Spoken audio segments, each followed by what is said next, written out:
सभी विद्यार्थियों का एसवी चिल्ड्रन एकेडमी रावला के ऑनलाइन प्लेटफॉर्म पे स्वागत है। और आज हम बात करें कक्षा 12 विषय राजनीतिक विज्ञान और अध्याय चल रहा है हमारा दूसरा, मूल अधिकार नीति निर्देशक तत्व मूल कर्तव्य। इस अध्याय का नाम है और हम लगातार पढ़ रहे हैं मूल अधिकार। हमने 6 मूल अधिकार पढ़ लिए और आपके शायद याद भी होंगे। समानता का अधिकार, स्वतंत्रता का अधिकार, शोषण के विरुद्ध अधिकार, धार्मिक स्वतंत्रता का अधिकार, शिक्षा व संस्कृति का अधिकार और संवैधानिक उपचारों का अधिकार। सारे क्रम से याद रखने हैं। 14 से 18, 19 से 22, 23 से 24, 25 से 28, 29, 30 और 32। अब ये मूल अधिकारों का हम मूल्यांकन देखते हैं। मूल अधिकारों का मूल्यांकन, क्या वास्तविक रूप से एक नागरिक को इन मूल अधिकारों का फायदा मिल रहा है या नहीं। तो कुछ पॉइंट दिए हैं। नंबर 1, मूल अधिकारों पर प्रतिबंध लगा दिया गया। इतना प्रतिबंध, बहुत ज्यादा पहले मूल अधिकारों पर इतना प्रतिबंध है कि एक हाथ से तो दे दिए, एक हाथ से दिए और दूसरे हाथ से ले लिए, दूसरे हाथ से ले लिए। ठीक है, यानी इतना प्रतिबंध है कि एक हाथ से तो दिए हमें भारत सरकार ने और दूसरे हाथ से ले लिए। इसका मतलब क्या हुआ कि बहुत सारे मूल अधिकार है वो प्रतिबंधित है। जैसा हम चाहे वैसा कर नहीं सकते। चाहे वो समानता के आधार पर है, चाहे वो आरक्षण के आधार पर है, चाहे वो शिक्षा के अधिकार पर है। बहुत सारी ऐसी बातें हैं जो लागू कर दिए गए लेकिन वो प्रतिबंधित है। दूसरा, आपातकाल के दौरान, जब आपातकाल लगता है ना, आपातकाल 352 के तहत, 360 के तहत, ये 356 और 360 तीन आपातकाल पड़े ना। आपातकाल के दौरान मूल अधिकार है वो समाप्त हो जाते हैं। मूल अधिकार क्या हो जाते हैं? नागरिकों के समाप्त हो जाते हैं। तो ये अच्छी बात नहीं है, न्यायोचित है, यानी न्याय के खिलाफ है ये। तो भी हमें मूल अधिकार दे दिए कि फिर भी अगर आपातकाल लगता है, सिर्फ अनुच्छेद 20 और 21, अनुच्छेद 20 और 21 क्या है? प्राण दैहिक स्वतंत्रता का अधिकार है, ये बंदी प्रत्यक्षी करने वाला जीवन जीने का अधिकार है। तो ये तो हटते नहीं है, बाकी सारे हट जाते हैं। तो हमारे मूल अधिकार क्या काम है? ठीक है, तो 2 नंबर ये पॉइंट कहता है। तो इस बात पर भी क्या है कि गौर करना है कि आपातकाल के समय अगर हमारे नागरिक मूल अधिकार हट जाते हैं तो ये अच्छी बात नहीं है। एक तानाशाही और पुलिस व्यवस्था की ही एक राज्य हो सकती है ये। 3 नंबर देखिए क्या है? मूल अधिकार भारतीय नागरिक व्यवस्था। अब क्या होता है? मूल अधिकार जो राज्य की विधानसभा है, राज्य विधानसभा और संसद द्वारा कानून बनाए वेद होते हैं, कानून ही वेद्य होते हैं। यानी आज हम कितना ही कर लें, कोई भी सरकार ने कानून बना लिया ना, वो संसद में पास हो गया, विधानसभा में पास हो गया, तो वो जो किसी प्रकार का अधिकार है वो वेद हो जाता है। आम नागरिकों को उस कानून का पालन करना होता है, चाहे वो मूल अधिकारों के खिलाफ भी क्यों न हो। तो आजकल ऐसी परंपरा है क्योंकि बहुत सारे जो आम नागरिक है उससे वंचित हो पाते हैं, उन्हें कानून राजनीति का ज्ञान नहीं हो पाता है। ठीक है, इस कारण। चौथा देखिए,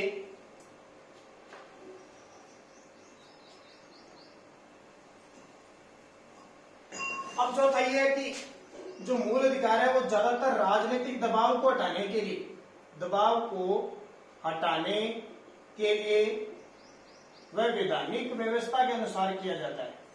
जैसी सरकार आती है वैसी व्यवस्था करती है। लेकिन राजनीतिक दबाव होता है, राजनीतिक कानून होते हैं, जैसी सरकार आती है वैसा ही इन पे काम है किया जाता है। 5 नंबर है,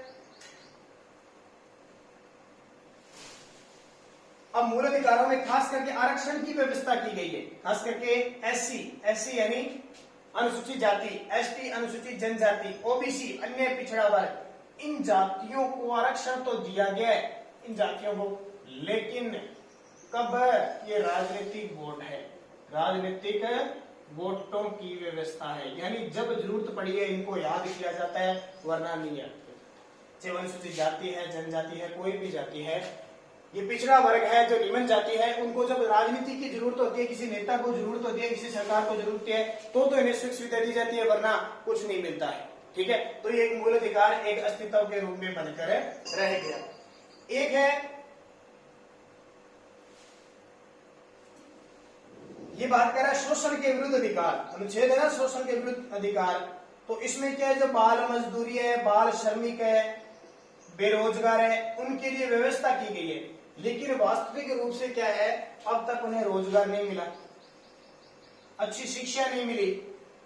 इस कारण वो क्या आज भी क्या है, इस शोषण का शिकार हो रहे हैं। बहुत सारे लोग आपने देखा होगा शोषण का शिकार होते हैं। हकीकत जब आप बाहरी दुनिया में जाओगे तो आपको पता लगेगा, एक आम नागरिक जो एकदम खाना सिर्फ रोटी पर निर्भर करता है, उनका बहुत ज्यादा शोषण हो रहा है। तो हालांकि देखो, एक अमीर आदमी है, एक गरीब है, और एक बिल्कुल ही भूखा सोने की कगार पर है, सबके मूल अधिकार तो बराबर है।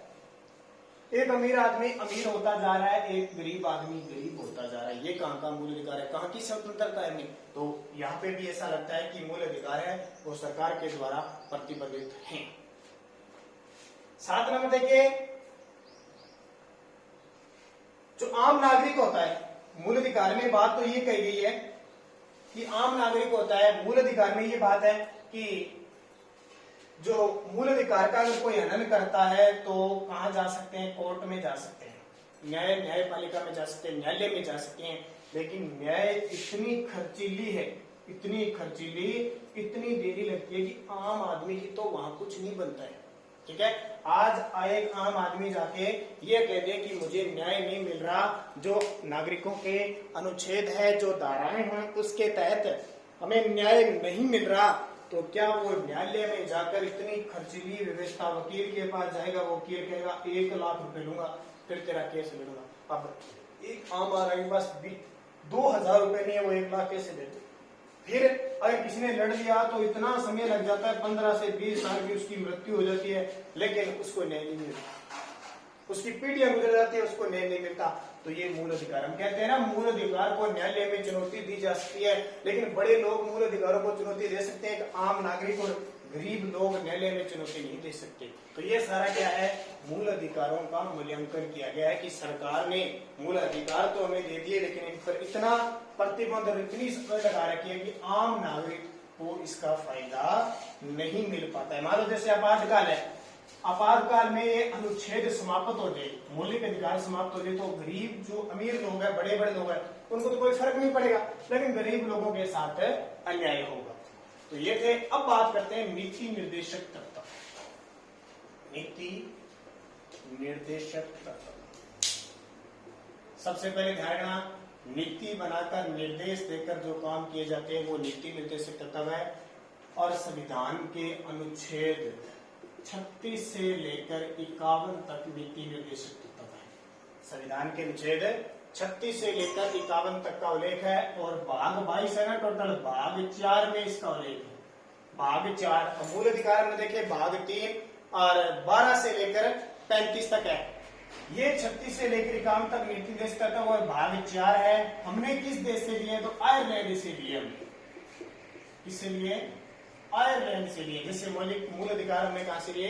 अमेरिका से। यानी आयरलैंड में ऐसी व्यवस्था है, इस व्यवस्था को देखकर ही हमने लिए हैं। अब बात आती है नीति निर्देशक तत्व क्या है? तो ये नागरिकों के लोक कल्याणकारी कार्यों के लिए है, लोक कल्याणकारी कार्यों के लिए है। कौन से? नीति निर्देशक तत्व। अब ये केंद्र सरकार पर निर्भर नहीं करते, ये किस पे काम करते? जैसे मूल अधिकार तो पूरे देश में लगते हैं, ये नीति निर्देशक तत्व है राज्यों की सरकारों, राज्यों की सरकारों पर निर्भर है। ठीक है, पूरे देश में जरूरी नहीं है। राज्य की सरकार किस प्रकार अपने नागरिकों को लोक कल्याणकारी भावना से रखती है, वो नीति निर्देशक तत्व है। ठीक है, तो राज्यों की सरकार निर्भर करती है। जैसे मान लो राजस्थान है, अब राजस्थान में जो संसाधन मिलेंगे उसी को उपलब्ध करवाएगी। ठीक है, अलग अलग सरकार, जल है तो जल मिलेगा, खनिज है तो जो खनिज है। मान लो हमारे राजस्थान में सोना तो होता ही नहीं, हमारे राजस्थान में सोना होता ही, हम लोग सारे मांग करते हैं हमें तो सोना दो, सोना दो। सोना आज आपको पता 52,000 के आसपास हो गया, हम कहें 20,000 दो, 20,000 तो हम नहीं दे सकते ना। यानी कहने का मतलब है, इन राज्यों को ये बात कहिए कि आपके पास जितने संसाधन हैं उतने आप अपने नागरिकों को उनके कल्याण के लिए उपलब्ध करवाने की कोशिश करो। शिक्षा अच्छी दो, रोजगार के साधन दो, ठीक है, समानता का भाव रखो, सारा कुछ है। तो अनुच्छेद 36 से 51 हम सारी चीजें पढ़ेंगे। अब आपको पता है भीमराव अम्बेडकर, भीमराव अम्बेडकर का नाम आप कभी नहीं भूलोगे, क्योंकि हमारे जो संविधान बनाया था, जो देश चल रहा है, उसके जनक भीमराव अम्बेडकर को कहा जाता है। भीमराव अंबेडकर ने एक बात कही थी कि अगर किसी राज्य ने इन नीति निर्देशक तत्वों का पालन नहीं किया, किसी राज्य ने अगर नीति निर्देशक तत्वों का पालन नहीं किया तो अगले 5 सालों में उसका पतन निश्चित है। अगले 5 सालों में पतन निश्चित का मतलब सरकार कितने साल रहती है? 5 साल। हमने देखा होगा अपने राजस्थान में कौन सी सरकार है? कांग्रेस सरकार है। इससे पहले कौन सी थी? भाजपा। इससे पहले कांग्रेस, इससे पहले भाजपा, पहले कांग्रेस चलती। इसने कहा जो राज्य इन कल्याणकारी यानी नीति निर्देशक तत्वों का पालन नहीं करेगा उसका पतन निश्चित है। देखो अब कांग्रेस चल रही है, अगर इसने अच्छा काम नहीं किया तो भाजपा आ जाएगी, भाजपा ने अच्छा काम नहीं किया तो कांग्रेस आ जाएगी। ये दो ही पार्टी क्या होती है? क्योंकि हमारे भारत में 2 ही बड़ी पार्टी, अलग अलग राज्यों में अलग अलग पार्टी होती है, कहीं माकपा होती है, कहीं एमसीपी होती है, कहीं जेडीयू होती है, अलग अलग। ठीक है, तो जो सरकार अच्छा काम करेगी वो दोबारा आएगी, काम नहीं करेगी वो क्या करेगी? उसका पतन हो जाएगा। तो हमारी सरकारें किस पे काम करती है? नीति निर्देशक तत्वों पे काम करती है। क्या ये बात आपके समझ में आ गई होगी? अब देखो इसकी है क्या, पूरी ढंग से चर्चा करते हैं इसकी। समझ में आ गया ना? अनुच्छेद 4 भाग तो ये, और इस किताब में थोड़ा सा जो विवरण है ना वो पढ़ लिया करो। मैं आपको मुख्य बातें बता रहा हूँ, मुख्य बातों से क्या आपको समझ में आ जाएगा कि कहानी क्या है।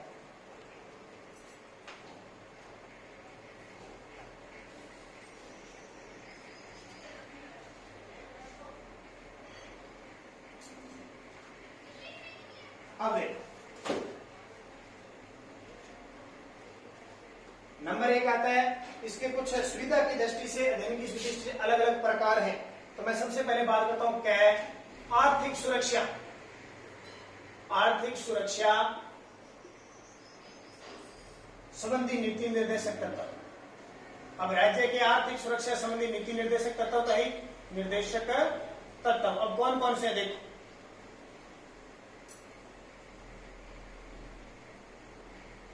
तो ये जाहिर सी बात है कि संविधान की स्थापना किसके लिए की है?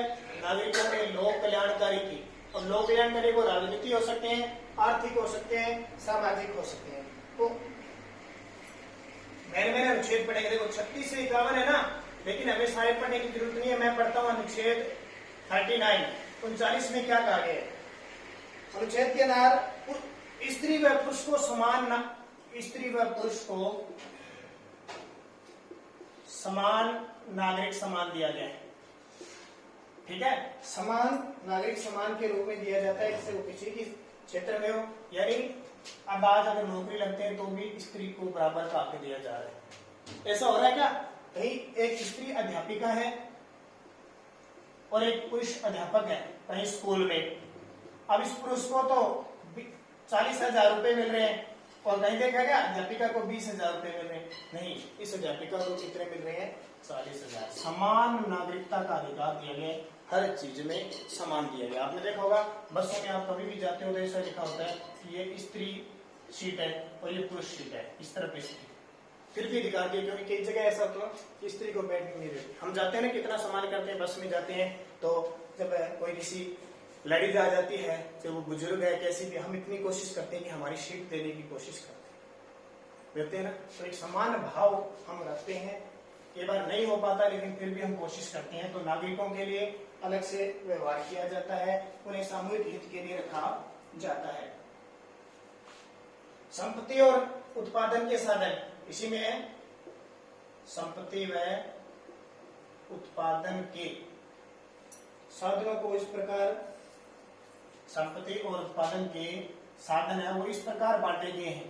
ठीक है, राज्य सरकार द्वारा इस प्रकार बांटे गए हैं कि किसी में भेदभाव न हो, किसी में कोई विद्रोह ना हो। ठीक है, संपत्ति है इस प्रकार बांट दिया गया है कि किसी को भी बाधा न पहुंचे इसके अंदर। और मैंने अभी बता दिया स्त्री पुरुष को समान कार्य के लिए समान वेतन मिलता है। अगर समान कार्य है ना किसी भी पोस्ट पे तो समान वेतन मिलता है, ध्यान रखना।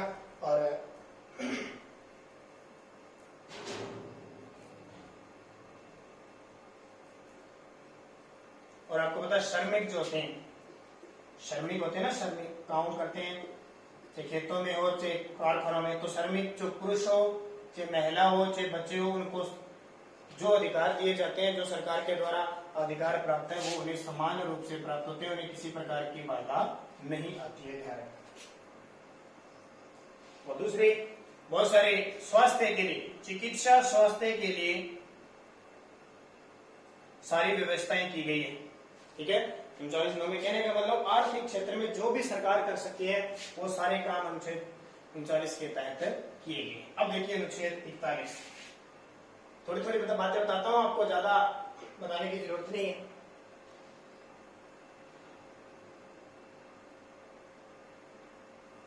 ठीक है, इसमें क्या है, रोजगार, यानी जो बेरोजगार है उन्हें स्वास्थ्य अच्छा नहीं है, अस्वस्थ है, अपंग है, ठीक है, इन लोगों को सरकार क्या सार्वजनिक सहायता देगी। ठीक है, आप चाहते हो ना बीकानेर वगैरह या भामाशाह कार्ड से आपका क्या इलाज फ्री हो जाता है, दवाइयां फ्री मिल जाती है, तो वो अलग अलग सरकारों की, अगर कोई बेरोजगार है तो उसे सरकार निश्चित रोजगार उपलब्ध करवाएगी, अस्वस्थ है या अपंग है तो उसे सार्वजनिक क्षेत्र में क्या करेगी, सरकार सहायता देगी। तो ये अनुच्छेद 41 के तहत है, बीमार वगैरह हो जाए। अनुच्छेद 42 क्या कहता है, देखो अनुच्छेद 42 कहता है कि राज्य काम के लिए काम के अवसर प्रदान करेगी, काम के अवसर प्रदान करेगी। ठीक है, अब सरकार ने कोई बड़ा उद्योग खोल दिया, बड़ा स्कूल खोल दिया, बड़ा कामकाज शुरू कर दिया तो सब लोगों को रोजगार मिलता है ना। अब जैसे सड़क बनाती है सरकार तो उसपे रोजगार मिलता है, श्रमिकों को मिलता है ना, उद्योग स्थापित कर लिया उसमें रोजगार मिलता है, तो काम के अवसर प्रदान करेगी और ऐसी व्यवस्था करेगी जो प्रस्तुतता काल है ना, प्रस्तुतता काल यानी स्त्री जब गर्भावस्था में होती है, जब उसके जन्म, बच्चे का जन्म होने की स्थिति होती है, प्रस्तुतता काल वो होता है बच्चे के जन्म के समय, उसे इस प्रकार की व्यवस्था कीजिए कि उसको काम न करना पड़े। ठीक है, हमारे राजस्थान में लगभग 1 साल की छूट है, अगर किसी गर्भवती हो जाती है तो उसे छूट दी जाती है घर। ठीक है, कई बार तो 2-2 साल की छूट दी जाती है, 2 साल तक उस जो महिला होती है उससे काम नहीं करवाया जाता है। अनुच्छेद 42 के तहत है ना, इंपॉर्टेंट है ना। जो प्रस्तुतता काल में यानी गर्भावस्था के काल में अगर कोई स्त्री है तो उसे कोई काम नहीं करवाया जाएगा, अगर उसकी इच्छा है तो उसे जोखिम काम नहीं करवाएगा, हल्का फुल्का काम करवाएगा। और हमारे राज्यों की काम है काम के अवसर प्रदान करेगी अनुच्छेद 42 के तहत। ये नीति निर्देशक तत्व है, देखो। ठीक है, बाकी अनुच्छेद 43 है और जो जो इम्पोर्टेंट है वो अगले वीडियो में अध्ययन करेंगे।